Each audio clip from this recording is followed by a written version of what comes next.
Today on the Naughty Corner, a brief change.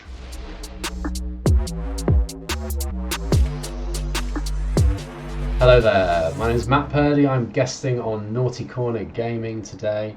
I am going to be talking to you about the differences between mainstream Warhammer 40k and the boarding actions version of Warhammer 40k. Now, it may be a version of the game that you've heard of, exists, and you may not have had the chance to give it a try or play it yet. So with this video, we'll give you a nice idea of what it's all about, how it plays, what the differences are, and how it is actually a really enticing and fresh way to come at Warhammer 40,000 if you're feeling a bit jaded with the current meta.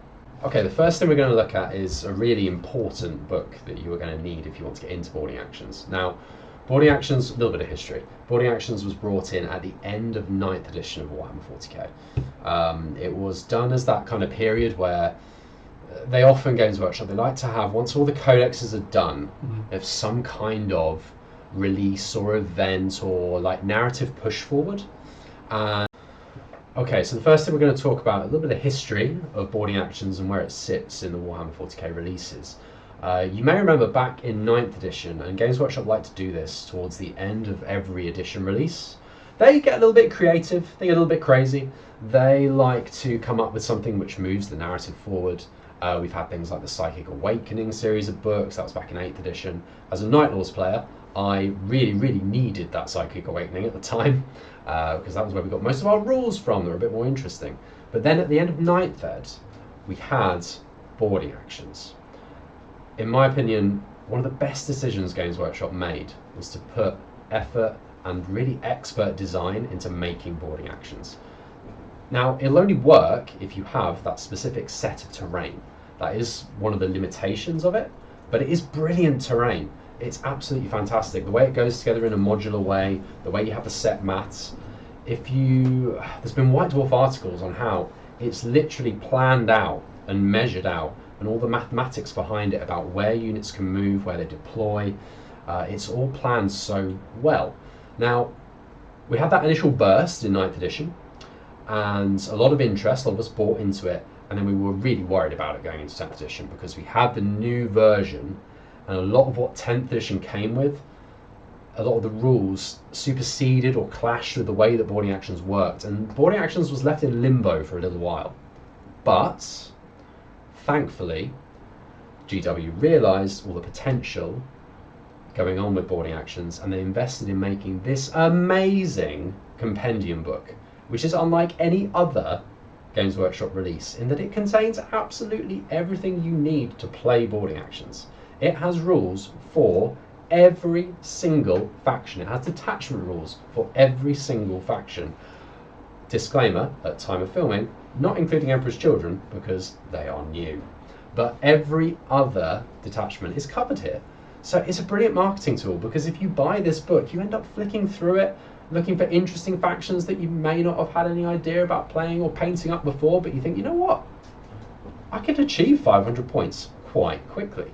So I'm incredibly grateful to Games Workshop for making this book. It is a brilliant investment. It's worth getting if you plan on playing boarding actions. Or if you're a member of a club and you're looking at trying this out, buy one copy altogether for the club because you can share it. Let's get into the book. So it is all meat, little fat. There is no narrative element in this book. It literally gets straight into the detachment rules, how to play boarding actions, and how it meshes with 10th edition. So, I'm going to talk through first, in this first little section, about how force organisation and army building differs to mainstream 40k. Now, every army has between 2 and 4 detachments. You'll obviously be familiar with detachments and how they work with mainstream 10th edition. You have your enhancements, you have your stratagems, you have your army rule, or your detachment rule as well. So boarding actions is like its own microcosm. It doesn't really cross over too much with mainstream 40k apart from the data sheets. So all of the detachments you find in this compendium are unique to boarding actions, which means they can be really thematic. They can go for what it's like to try and recreate that feeling of tight, hectic, boarding actions combat in a sort of derelict space hulk was what it's originally about.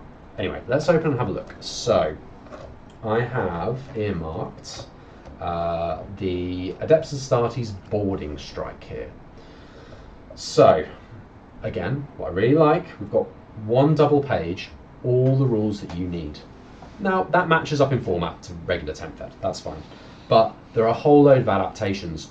Obviously, boarding actions take place on a much smaller board that is not going to be appropriate for large units like vehicles and walkers and so on. So this is about dense, gritty corridor fighting through hatchways. It's bloody, it's tight, it's close. It's not a place where you're going to have like a Predator tank driving down a main corridor. So there are some quite extreme limitations on the units that you can use. If you come to this and you're looking to make an Astartes list, you open this page and you have straight away all the units you can take and the limit on the numbers you can take. This is not like main 10th ed.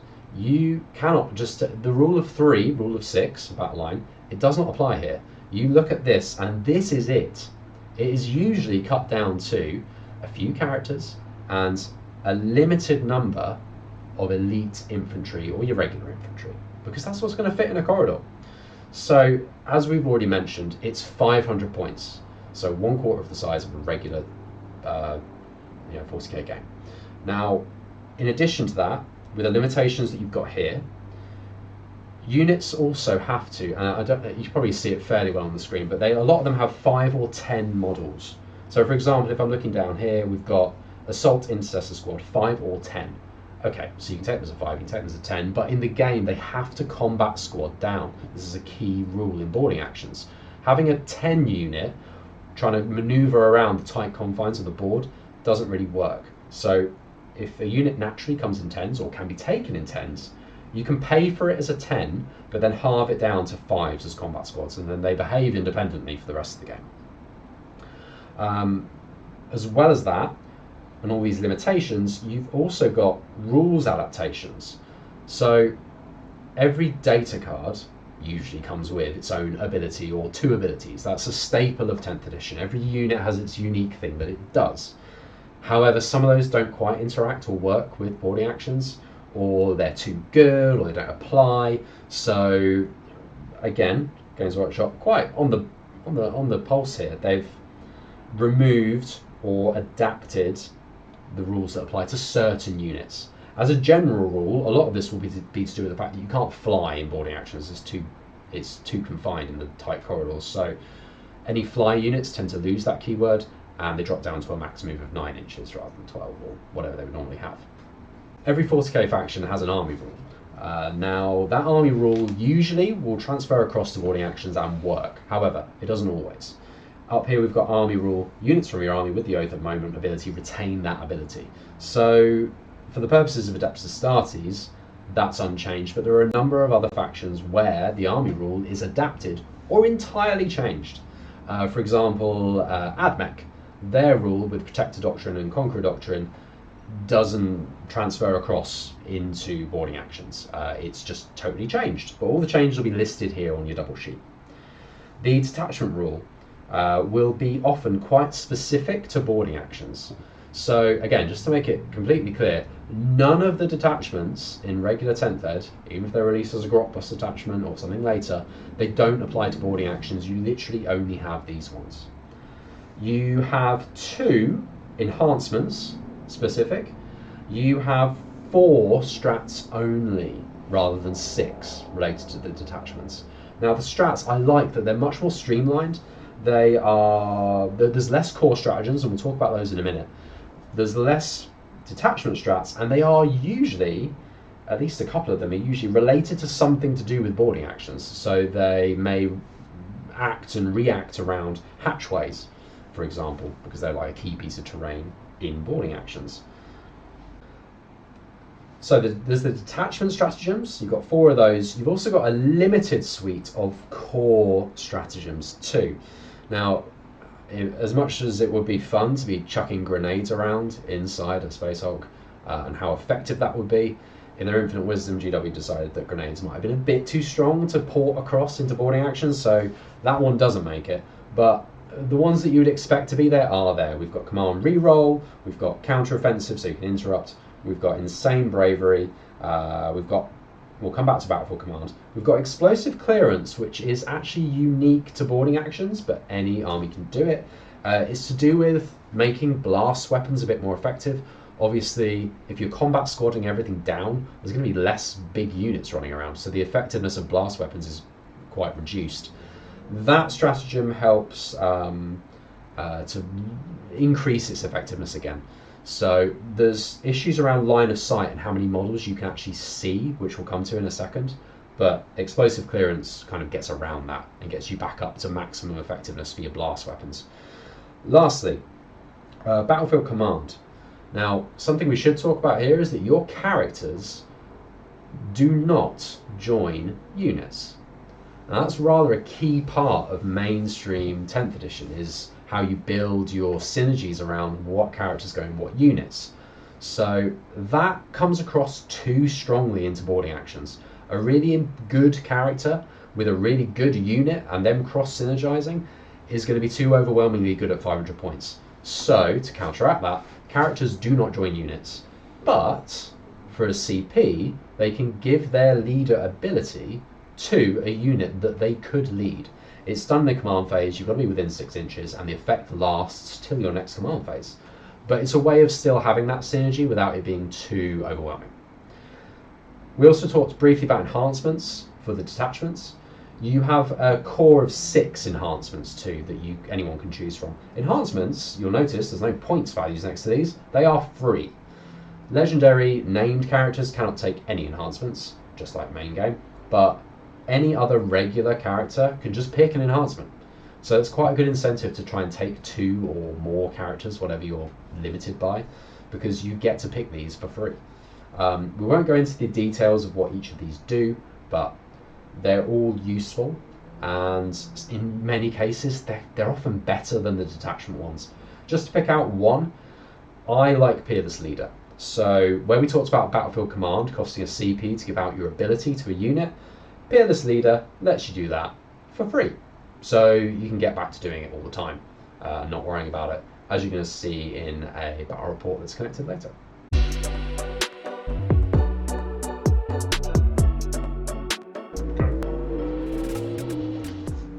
The maps that we're going to play on for boarding actions are fixed. They've been predetermined. You can look up all the scenarios. There's over 50 different maps, and in that boarding actions compendium they're all sorted by symmetrical, asymmetrical, narrative, and there's some really fantastic ones in there. So what I've got set up here is one called Hull Breach. You can only see a part of it, but they are all fixed. They all have fixed maps, which means that you can be totally fair with it. Now, the tournament scene and the competitive scene for Warhammer 40k has gone this way as well, with having fixed terrain, and boarding actions is similar in that way. But it makes for a better game because the designers have been able to work out where units can get to in a certain amount of time, in a certain amount of moves, and they can plan out for where the action areas are going to be and so on. So it's really unlike anything else. Not only for 2-player, they have accounted for 3-player and 4-player boarding actions.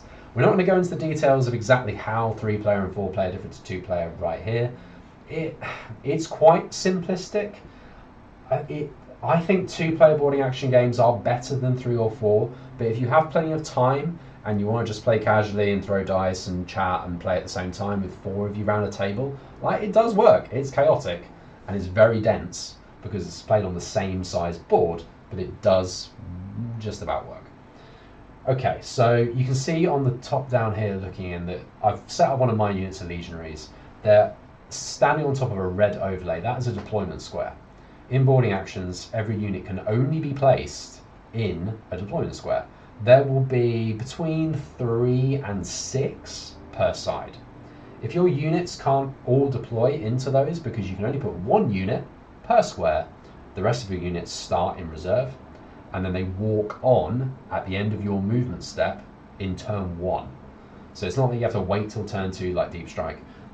They will just come on. So it kind of penalises it. If you have a very cheap and large army, you're going to have to come on in several waves often. But it means you can kind of look at how the battlefield's setting up. You already know where your opponent's deployed. You can kind of bring on reinforcements in an area of the hallways that makes sense. Now, you can see from here, I've tried to paint, I painted this set, by the way. You can see that I've painted above the hatchways in yellow and black hashes. If you get a boarding action set, and again, I will re-emphasize, they are a fantastic terrain piece.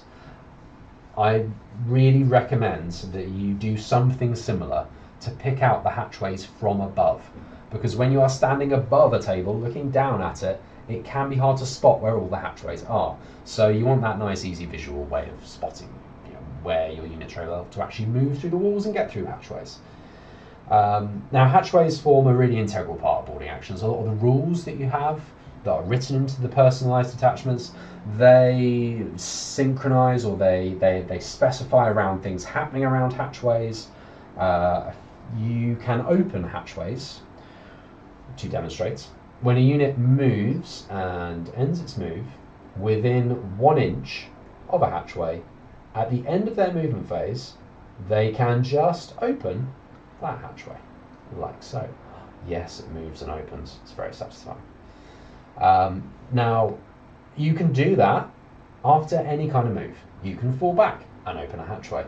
You can advance and open a hatchway, which helps keep the game a little bit speedier. But you can kind of, if you're thinking forward about how that's going to affect charge ranges, you're obviously limited by where you can get to with the hatchway opening, because once you've moved up to a hatchway, you can't then move further after it's opened, unless you're Eldari, because you have to break all the rules, because you're Eldari. Now, I'm getting a thumbs up from my producer for that comment. Now, we are going to show as well, I've got some volunteer art. Now, I might need to do this by the other hatchway, just so we can see. So let's say that we opened this hatchway door, or we were coming up to that hatchway door instead. And we have some virtuous sons of the Imperium here fighting against my Night Lords. And they happen to be right up against this hatchway, and also within 1 inch of it. Now, that's called a contested hatchway. So I cannot just open that hatchway and slam it into the face of those self-righteous corpse worshippers. They may want to try and stop me doing that. So your opponent, if they have units within 1 inch of a hatchway, can try to hold the hatchway closed. Hold door! Now, that's a straight roll-off. So you roll off and you add your toughness value to it. So, yep, start scanning your army lists and your data sheets for the units that are allowed in boarding actions but have a high toughness, because they are worth their weight in gold. For example, Possessed for Chaos Space Marines coming in at toughness 6. Or I believe the Scorpec Lord for Necrons is something like toughness 8, and you can take him in boarding actions. So he can just stand next to a door and you are never opening it. Anything in Gravis is toughness 6 as well. I've tested this, and Gravis works really well. If you go for an all Gravis themed force for Adeptus Astartes, yes, it does work really well. So, if we win the roll off, we can then force it open. Another little quirk of the hatchways is when my when my murderous evil Night Lords push open that hatchway, because of course they've won the roll off, they are now within 2 inches, but not within 1 inch of those Blade Guard. However, engagement range across a hatchway is 2 inches. So we now count as being in combat, which means my unit is not charged, which means the Blade Guard will actually hit first. So if you are defending a hatchway and someone else opens it, you're at least going to get to smack them first in combat. Okay, let's talk line of sight in boarding actions, because this is distinctly different to 10th Ed. Mainstream 10th Ed. Now, I've set up here, we've got our volunteer legionaries here with Azaz and Third Claw, again facing off against the Blade Guard. Now, in boarding actions, you and your models cannot see through your own models, and that is on a base by base basis. So the way I've set it up here, say it was my shooting phase as the Night Lords player, and I wanted to fire all the pistols. For what it's worth, there's 2,000 pistols in there, they might do something. into the Blade Guard before I then charge into them and relentlessly tear them apart with Nostrum and Chainglaives and Pacting and Sustained and all that goodness. Now, as I've set them up here, the 3 legionaries at the front, of course Azaz is leading the way, they are base to base. There is no gap between them at all, and 2 of the legionaries are lagging behind at the back there. If I wanted to shoot, the 2 at the back cannot shoot because they cannot see the Blade Guard. Their fellow legionaries are in the way. It's actually kind of realistic. You cannot shoot past your own friends if they're literally standing in front of you. Now, for the sheer scale of main 10th ed, you kind of have to have that diversion from realism slightly just for game flow. But because it's smaller models and it's tighter in boarding actions, you can have a bit more realism. Now, if I were to just spread them out ever so slightly, so I can draw a line through. It only has to be base to base. We're only concerned about the bases in boarding actions. We're not concerned about any part of the weapon. Again, unlike main 10th ed, you just concern yourself with the base. So now they can all see at least one model, and they can happily shoot away with their bolt pistols, which will do nothing. Okay, the benefit of cover in boarding actions. You're fighting through a derelict, warp spawn infested space hulk, and there's lots of things to hide behind. Be that giant pink tentacles bursting through the grated floor, or the hardcover walls and corridors. Lots of things to hide behind. So cover is important in boarding actions, but it is a little bit fiddly too. So I've set this up to try and explain it. Say, for example, the Blade Guard are advancing up the corridor. They have paused. They are going to take some shots with their pistols before they then charge into the legionaries. So as we discussed before, the Blade Guard have lined up so that a part of their base can draw line of sight to at least one legionary. Now, as the Blade Guard draw their pistols and go to fire, say they hit with all 3 and they're wounded with all 3, you can see how one model in the legionaries can be completely seen. One model, even from the model that's furthest ahead, it cannot see all of the base of the one that's half around the cover here. And then the other remaining 3 models here are completely out of line of sight. Now, in main 10th ed, if you were to be able to shoot at a unit, because you can see at least one model, regardless of whether the rest of the unit is hiding behind a building and cannot be physically seen, you could, with enough firepower, kill that entire unit. The logic is that they are all steadily advancing round the corner into the firepower and being mown down.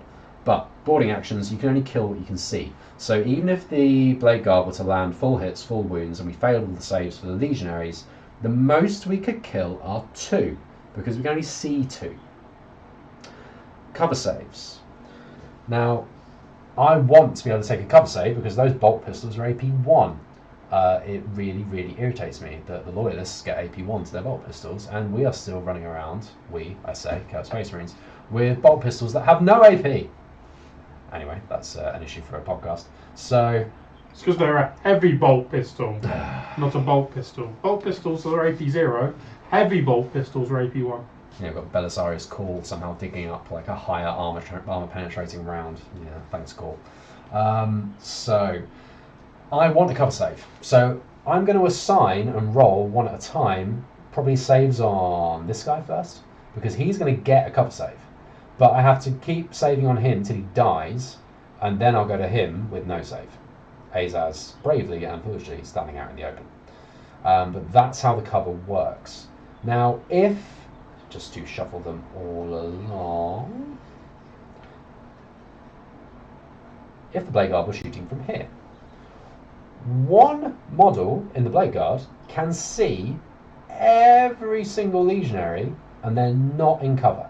It doesn't matter that this one is shooting from a point where some of them are in cover. That's going to get really, really complicated if you try to separate out where the shots are coming from. So as long as one Blade Guard can see all of the legionaries, I cannot claim a cover save for any of the legionaries. All the shooting happens, and I'll have to do it all at a 4-up power armor save instead of a 3-up. So we talked about how enemy models, you can't see through your own models, but just to be absolutely clear with this when we explain it, you can see through enemy models for the purposes of how many you can kill. So for example, the Blade Guard here, yes, the line of sight is blocked by the front 3, but we can see through, from the Blade Guard point of view, you can see through all of the legionaries, so all 5 are visible. Continuing with line of sight and how it is different in boarding actions, say that the Blade Guard had shot in their shooting phase, they had been very successful and they have killed Azaz and a second legionary. Now those 2 have to go down because they were the only 2 that were actually seen. As we said before, you can only kill what you can see. Now it comes to the charge phase. Oh dear, we've messed up a little bit because we're a Space Marine player and we mess up a lot. We cannot now see any of the legionaries. So if I draw that line down there, no, can't draw line of sight from base. You can, in boarding actions, only charge what you can see.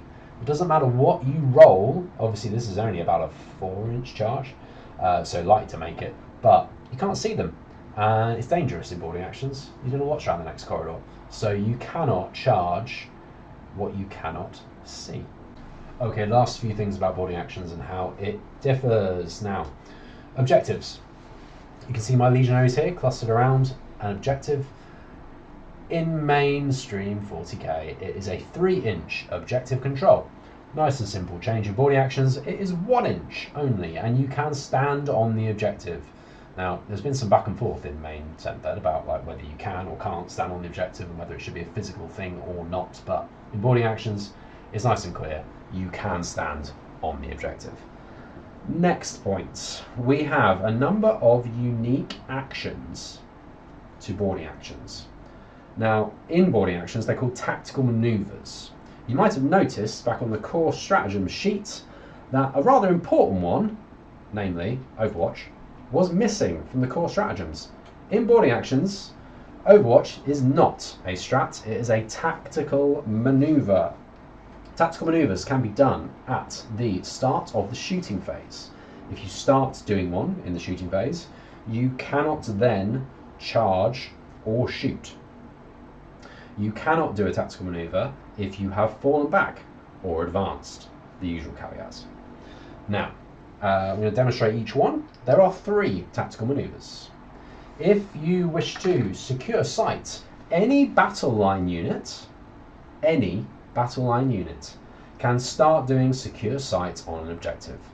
You start it in the shooting phase, you have to stay there through your opponent's turn, it completes in your next command phase, you can then move on.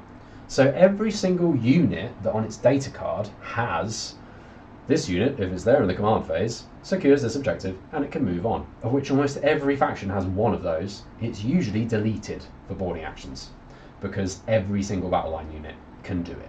So an incentive to take battle line. After secure sights, you have set to defend, the one that everyone forgets to use. Set to defend is if you think you are likely to be charged and be in combat in your opponent's turn, you're not able to do anything about that, and your shooting is middling to poor, you can at least give yourself an extra fighting chance in combat. Set to defend is a maneuver that you start, as usual, shooting phase, and it lasts. You will get +1 to hit in combat. Okay, so if you survive being charged by something that wants to charge you, then at least you get +1 to hit back. It's okay. It's the least useful of the 3 tactical maneuvers. I often forget to do it, but occasionally it comes in useful. The 3rd tactical maneuver, set Overwatch. So, multiple units, haha, get excited. There is no limit to the number of units that can set Overwatch. You could have all of your units move forward, as long as they don't advance, and all sit there, guns trained, ready for the first sign of movement around that dark and dingy corridor. Now, of course, we have extra things going on in boarding actions, so set Overwatch also triggers, as well as triggering on the start or end of a movement and the start of a charge.